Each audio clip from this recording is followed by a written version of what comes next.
O meu nome é Fernando e você está no canal Filósofo dos Livros.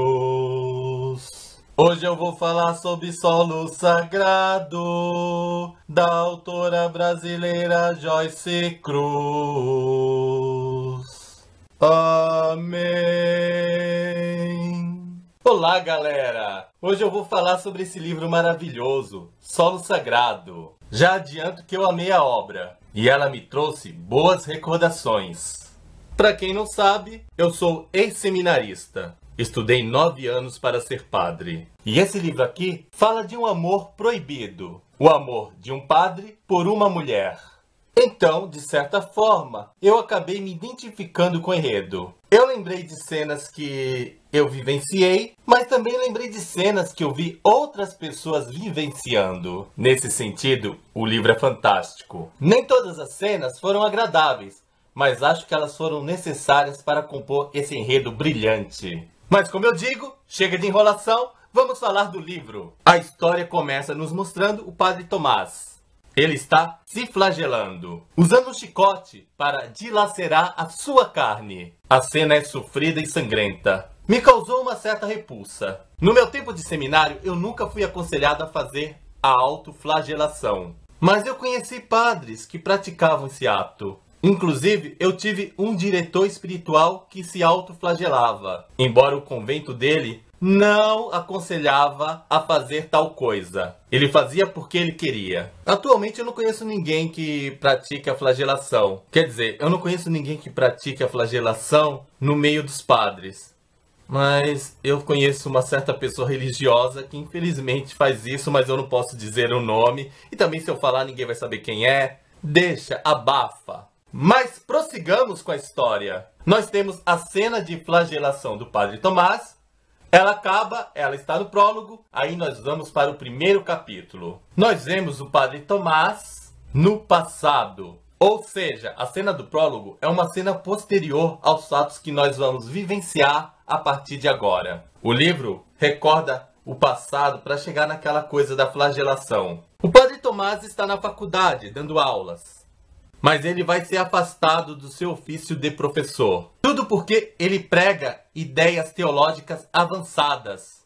A ala conservadora da igreja não quer que o padre ensine tais coisas. Padre Tomás divulga ideias preteristas. Você sabe o que é preterismo? Não? Então vou explicar. Existe uma corrente teológica que prega que o livro do Apocalipse não fala de coisas futuras, mas que o Apocalipse já aconteceu. O preterismo tira aquele pavor, aquele medo que as pessoas têm daquelas criaturas horrendas que estão presentes na obra Apocalipse da Bíblia. A igreja não concorda muito com as ideias preteristas, até por uma coisa de poder.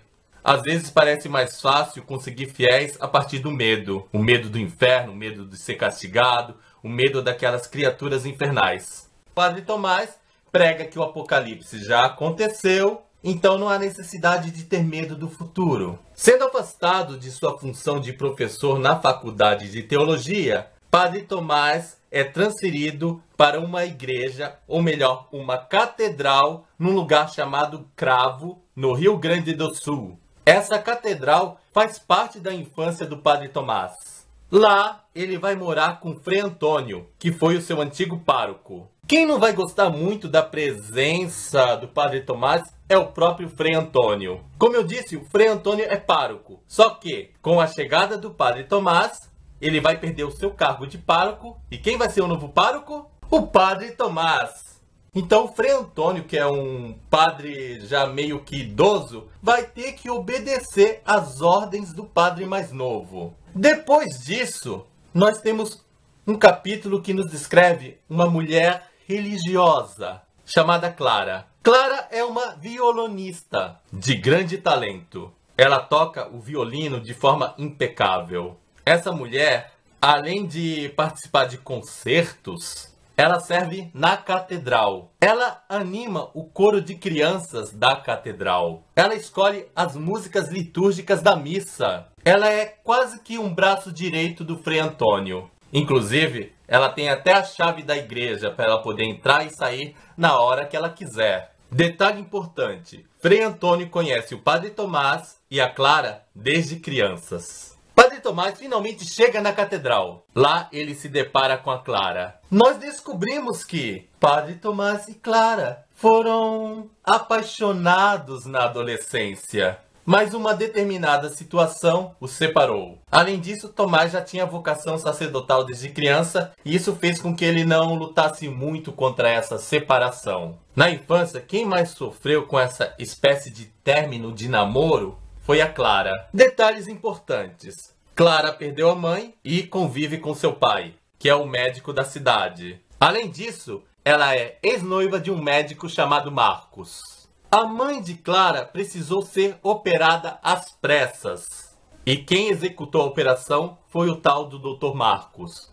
Como ele falhou na operação, Clara culpou-o da morte de sua mãe. Mas nós ficamos sabendo que Marcos não foi culpado realmente. A mulher morreu porque a hora dela chegou. O próprio pai da Clara, que é médico, reconhece isso. Ele fala para a filha: Clara, o Marcos não teve culpa, ele fez o melhor que pôde. E é verdade, fica muito bem nítido que Marcos é um personagem assim muito bom. Eu diria que o único defeito de Marcos nessa trama é ser um pouco ingênuo, mas ele não tem nenhum ato de maldade. Com o desenrolar da trama, nós vemos grandes conflitos. Conflitos existenciais, conflitos religiosos. Tomás e Clara despertam para o antigo amor, mas eles passam por crises. A história fica numa coisa, vai, não vai, a gente fica torcendo para que vá. Mas quando a coisa tá indo, ela retorna. Algo que eu percebi nesse enredo, Tomás e Clara não precisam de vilões para atrapalhar o romance deles. Eles são os próprios heróis e vilões de sua história. Tomás e Clara sabotam o próprio romance. Eles se desejam, mas não têm a coragem de se entregar. Então sempre eles arrumam desculpas para finalizarem esse amor. Frei Antônio já é um personagem um pouco equivocado. Ele não é vilão, ele dá conselhos para Tomás e Clara, mas ele não tem uma direção correta. Os seus conselhos são um pouco confusos. Uma hora os conselhos de Frei Antônio atrapalham, outra hora esses conselhos ajudam. Enfim, eu não sei realmente o que o Frei Antônio estava querendo nessa história. É tudo um pouquinho confuso. Já Marcos, como eu disse, poderia dizer que ele é uma vítima desse enredo, porque ele é muito bonzinho, ele faz tudo pela Clara, mas coitado do rapaz. Não tem o seu amor correspondido e ainda é acusado de algo que não tem culpa. Depois de um certo tempo, Clara até confessa que Marcos não é o verdadeiro culpado da morte da mãe dela. Que ela só fez isso porque ela não tinha outra desculpa para separar dele. Que ela não estava afim de continuar com ele, de se casar. Mas mesmo assim, quando ela confessa que fez isso, ele não acredita. Ele sempre ficou com aquela pulguinha atrás da orelha. Aí nesse ponto, para mim, Clara foi bastante cruel. Fez o homem que a amava sofrer muito. Mas eu diria que a história de Solo Sagrado tem um enredo que os personagens não podem ser amados totalmente. Todo mundo tem que ter um defeito. Essa trama, se as pessoas forem boazinhas e perfeitas, a história cai, nós perdemos o interesse. O charme de Solo Sagrado é encontrar pessoas conflituosas, pessoas com crises.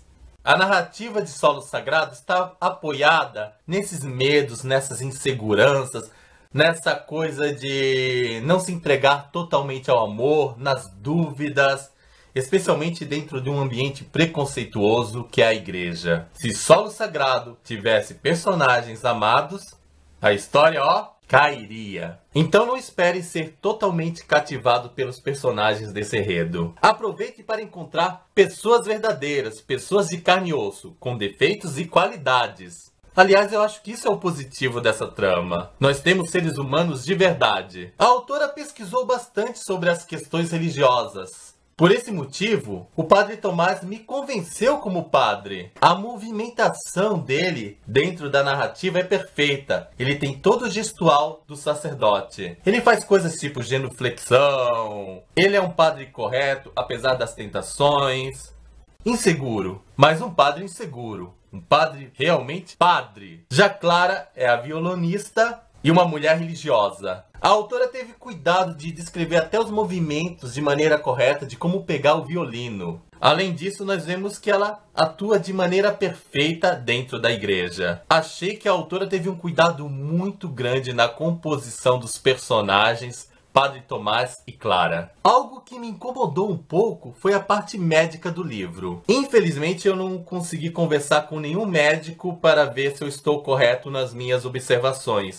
Então, se o que eu falar aqui estiver errado, peço 1000 perdões. Eu vou dizer assim, observação de uma pessoa que vê pessoas doentes por aí. Em alguns momentos, os personagens ficam doentes. E eu achei que a recuperação deles foi um pouquinho rápida. Eu já vi pessoas sofrerem esse mesmo tipo de doença ou acidente e elas se recuperarem de maneira um pouco demorada. No caso da história, os personagens têm uma recuperação quase que instantânea. Mas eu não sou médico, eu não presenciei todos os casos de doença e acidentes do mundo, então pode ser que eu esteja equivocado. Então, se eu cometer algum erro, por favor, relevem, tenham pena de mim. É a opinião de um leigo no assunto. Como eu disse antes, a parte religiosa do livro está muito boa. A autora demonstrou que pesquisou bastante para compor o sacerdote e a moça religiosa, mas o Frei Antônio, para mim, foi um problema. Esse foi o único personagem que não me convenceu. Para falar dele, eu vou ter que ter um pouco de cuidado para não dar spoiler. Vou explicar uma situação, mas sem falar a situação verdadeira. Então não tenha medo que não vai ter spoiler mesmo. É o seguinte, numa determinada parte da história, lá pro final, Frei Antônio pede para que Padre Tomás realize algo. Frei Antônio diz que é dever do Padre Tomás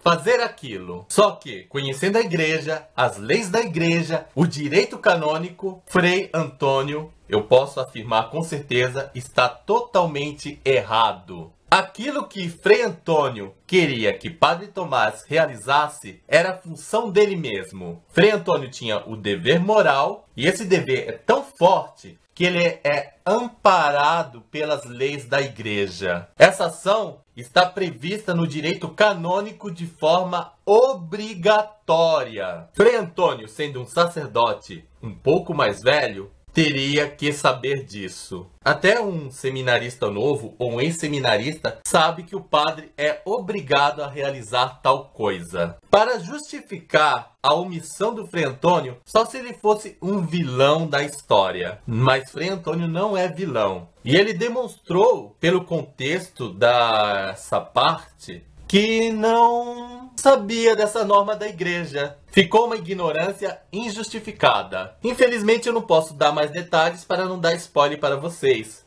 Mas depois que vocês lerem o livro e vierem me perguntar, eu posso até esclarecer por que Frei Antônio está errado. Então ele acabou não me convencendo como sacerdote. É meio complicado falar de algo sem poder dizer tudo. Mas é assim, tá no direito canônico, Frei Antônio tinha que fazer e não fez. Todo padre que passa por essa situação tem que fazer isso. É direito e dever do padre. E eu não conheço nenhum padre que não saiba disso. No geral, Solo Sagrado, de Joyce Cruz, é um livro bem verdadeiro. Se vocês quiserem saber a respeito da questão psicológica e religiosa de um sacerdote, dos conflitos de uma mulher que se apaixona por um padre, Solo Sagrado é um prato cheio. Existem casos que ocorre esse tipo de romance e o povo fica sabendo e falando mal. Então, o povo se torna vilão. Mas também existem aqueles casos em que os envolvidos no romance são bem discretos, então ninguém fica sabendo. É o caso do Padre Tomás